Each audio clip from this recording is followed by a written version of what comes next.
जन्नत से कम नहीं है, क्योंकि पैसा जितना आता है वो करोड़ों अरबों रुपए में आता है और संख्या इतनी बड़ी है कि उनके ऐशो आराम लगातार हो रहे हैं। अरबों की ठगी हो रही है और कुछ लिमिटेड पॉकेट्स में पूरा पैसा जा रहा है, अपराध जनित ये जो पैसा है, और इसका उपयोग नो डाउट उनके द्वारा लग्जरी आइटम्स पे किया जा रहा है। अगर उस क्षेत्र में आप जाएंगे तो 1.5 लाख की बाइक्स आपको चलाते हुए दिखाई देंगे युवा, जिनके पास और कोई काम नहीं है। करोड़ों के बने हुए मकान दिखाई देंगे जिनके पास कोई आय का जरिया नहीं है।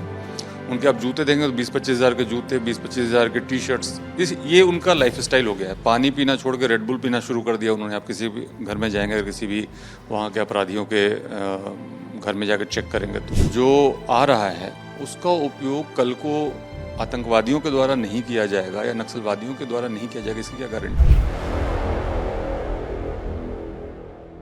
देश के सबसे बड़े अड्डों में शुमार हो चुका राजस्थान का मेवात साइबर ठगों के लिए एक जन्नत से कम नहीं है, क्योंकि पैसा जितना आता है वो करोड़ों अरबों रुपए में आता है और संख्या इतनी बड़ी है कि उनके ऐशो आराम लगातार हो रहे हैं। लेकिन कमर तोड़ने के लिए पुलिस ने जिस तरीके से कार्रवाइयां की है उससे साफ पता चलता है कि करोड़ों रुपए जो आता है आखिर वो जाता कहाँ है। मेरे साथ में आईजी हैं भरतपुर रेंज राहुल प्रकाश। सर, जिस तरीके का पैसा आता है साइबर क्राइम से और इतने बड़े तादाद में पैसा आता है अरबों खरबों में, ये पैसा इन्वेस्ट कहाँ होता है, जाता कहाँ है?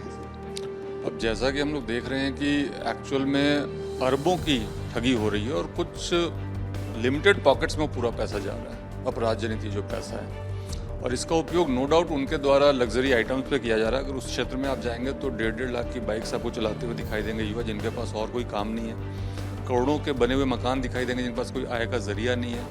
उनके आप जूते देंगे तो 20-25 हज़ार के जूते, 20-25 हज़ार के टी शर्ट्स, ये उनका लाइफ स्टाइल हो गया है। पानी पीना छोड़ के रेड बुल पीना शुरू कर दिया उन्होंने। आप किसी भी घर में जाएंगे, किसी भी वहाँ के अपराधियों के घर में जाकर चेक करेंगे तो पूरा का पूरा एक लग्जीरियस लाइफ स्टाइल है। बहुत लग्जीरियस गाड़ियाँ खरीद के लेकर के आ रहे हैं, उसका उपयोग कर रहे हैं। लेकिन इसमें चिंता का विषय ये है, उसके अलावा लोग प्लॉट्स में भी काफ़ी इन्वेस्ट किया है, मकानों में इन्वेस्ट किया है, शॉप्स बनाए हैं। लेकिन चिंता का विषय यह है कि जो इतना बड़ा अपराध जनित ये जो आय, अवैध आय जो आ रहा है, उसका उपयोग कल को आतंकवादियों के द्वारा नहीं किया जाएगा या नक्सलवादियों के द्वारा नहीं किया जाएगा, इसकी क्या गारंटी है? तो हम लोग जो इसको एक सामान्य अपराध की समस्या मान के चल रहे हैं, उससे कहीं ज़्यादा गंभीर समस्या है। और जब हम इसके रोकथाम की बात करते हैं, ठीक है पुलिस की कार्रवाई हो रही है, पुलिस गिरफ्तारी कर रही है, उनको सज़ा भी मिल जाएगी, लेकिन इस पूरी प्रक्रिया को जब हम रोकने की बात करते हैं तो उसमें बहुत बड़ा रोल मुझे लगता है कि आज के टाइम में आर्टिफिशियल इंटेलिजेंस और सॉफ्टवेयर का है, जो कि बहुत आगे बढ़ चुकी है। और इसको लेकर के हम लोगों ने आरबीआई से रिक्वेस्ट भी की है। जो आरबीआई में हमारी मीटिंग होती है जयपुर में स्टेट लेवल, उसमें भी हमने रिक्वेस्ट की है। इसमें जो एक बहुत मोटी और सिंपल सी सामान्य समझ की बात मुझे समझ में आती है कि ये सेविंग बैंक अकाउंट से ज़्यादातर, अगर आप देखें इसमें फर्जी ठगी के पैसे जो जा रहे हैं और जो वो फर्जी अकाउंट्स जिसको हम बोल रहे हैं, ये ज़्यादातर हैं आपके सेविंग बैंक अकाउंट्स। और सेविंग बैंक अकाउंट्स हमारे भी हैं, सबके हैं। हम लोग महीने में 1 से 2 बार उसमें कोई विड्रॉवल करते हैं, 3 बार विड्रॉवल कर लेते हैं, और 1 बार आप उसमें कोई डिपोजिशन है, 2 बार डिपोजिशन करोगे। इन अकाउंट्स में दिन में 10-10 बार डिपोजिशन हो रहा है, 20-20 बार विड्रॉवल हो रहा है। तो अगर एक सॉफ्टवेयर, एक कोई आर्टिफिशियल इंटेलिजेंस का टूल इस पर अप्लाई कर दिया जाए बैंक्स के द्वारा कि जिन सेविंग अकाउंट्स में रेगुलरली पैसे जमा हो रहे हैं और निकाले जा रहे हैं, उसको हम सस्पिशियस लिस्ट में डाल देंगे, उसको हम टेम्पररी ब्लॉक कर देंगे और पुलिस को वेरिफिकेशन के लिए भेज देंगे, तो बहुत आसानी से मेरे ख्याल से महीने 2 महीने के अंदर इन सारी चीज़ों पे रोक लग जाएगी। नंबर्स आपने बताए कि 200 पिछले 5 महीने में 200 करोड़ से ज़्यादा, करीब 300 करोड़ के आसपास ठगी का पैसा जो था इनके पास आया। और अगर ये सालाना की बात करें तो हिंदुस्तान का बहुत बड़ा हब बन चुका है साइबर ठगों का मेवात। आपने क्राइम रोकने की कोशिश की, 300 से 400 गिरफ्तारियां भी की है, कमर टूटी है, लेकिन ये जो अमाउंट है, क्या नहीं लगता कि आंतरिक सुरक्षा के लिए एक बहुत बड़ा खतरा है? मैं वही कह रहा हूँ कि जब बात ये हो रही है कि इनका उपयोग केवल अपराधी ही करेंगे, कोई गारंटी नहीं है, कल को इनका उपयोग आतंकवाद या नक्सलवाद के लिए भी हो सकता है। तो आंतरिक सुरक्षा को बहुत बड़ा खतरा है पूरे राष्ट्र के लिए, और इसको जितनी सामान्य आपराधिक समस्या मान रहे हैं उसके बजाय बहुत गंभीर समस्या मान करके इस पर त्वरित कदम उठाने की आवश्यकता है। प्रतिबंधित संगठन है जैसे पीएफआई है, ये सब लिंकअप यहाँ मेवात से भी पहले रह चुके हैं, इनके कनेक्शंस भी सामने निकल के आ चुके हैं। तो संभवतः माना जाए कि जो पैसा है कुछ ये रखते हैं, कुछ आगे जाता है, क्योंकि नेक्सस और सिंडिकेट इनका बहुत बड़ा है। अभी इस विषय पे कोई अनुसंधान हुआ नहीं है, तो इस विषय पे कोई भी टिप्पणी करना उचित नहीं होगा। लेकिन जो मैं बात कर रहा हूँ, ये कह रहा हूँ कि जो ये ट्रांजैक्शन हो रहा है सारा बैंक्स के थ्रू हो रहा है। बैंक्स इसको बड़ी आसानी से कंट्रोल कर सकते हैं। जो उपाय हम बता रहे हैं उनसे बेहतर वो समझते हैं अपने सिस्टम को। उनको कोई उपाय और सोचना चाहिए कि किस तरीके से इस पर हम रोक लगाएं। इसी प्रकार से जो फर्जी सिम आ रही है, जो दूसरों के नाम की सिम आ रही है, अगर उसमें अपन फोर्टनाइटली कोई वेरिफिकेशन का सिस्टम डाल दें, जैसे आप सिग्नल ऐप यूज़ करते हो तो उसमें 15 दिन 20 दिन में एक बार वापस वो वेरीफाई कराता है आपको, आप ही यूज़ कर रहे हो। सेम अगर उसी तरीके से कोई सिम वेरिफिकेशन का फोर्टनाइटली सिस्टम हो जाए।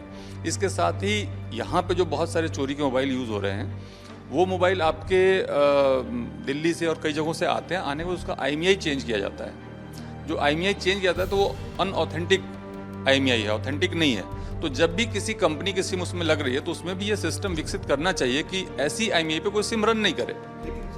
ये जो सिम है, सिम बाहर से बंगाल महाराष्ट्र से आती हैं आपने बताया, और मोबाइल जो है वो चोरी के आते हैं। जिस तरीके से आपने बताया कि आंतरिक सुरक्षा के लिए खतरा है, आतंकवादी इस चीज़ को, मॉड्यूल को यूज कर सकते हैं, और अगर इस मॉड्यूल को अगर वो यूज करते हैं तो एक चैलेंज रहता है सिस्टम के लिए। चैलेंज अपने आप में ही आप देखिए, पूरा सिस्टम फेसलेस है। अपराधियों का जो पूरा ये सिस्टम है फेसलेस है। अगर आप सिम को ट्रेस करेंगे तो आप कहीं जाकर के बिहार बंगाल में लैंड करेंगे।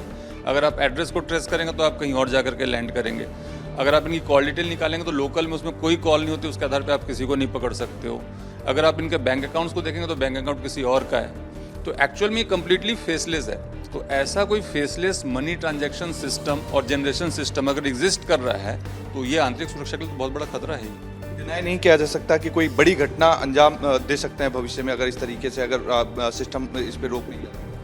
ऐसी कोई टिप्पणी मैं नहीं कर पाऊंगा, लेकिन मैं सिर्फ ये कह रहा हूँ कि हम लोगों का काम है कि इसको रोकें, और रोकने के जो योगदान इसमें एजेंसीज का होना चाहिए, जो बैंकिंग एजेंसीज का, मोबाइल कंपनीज का, उनको भी ये काम करना चाहिए।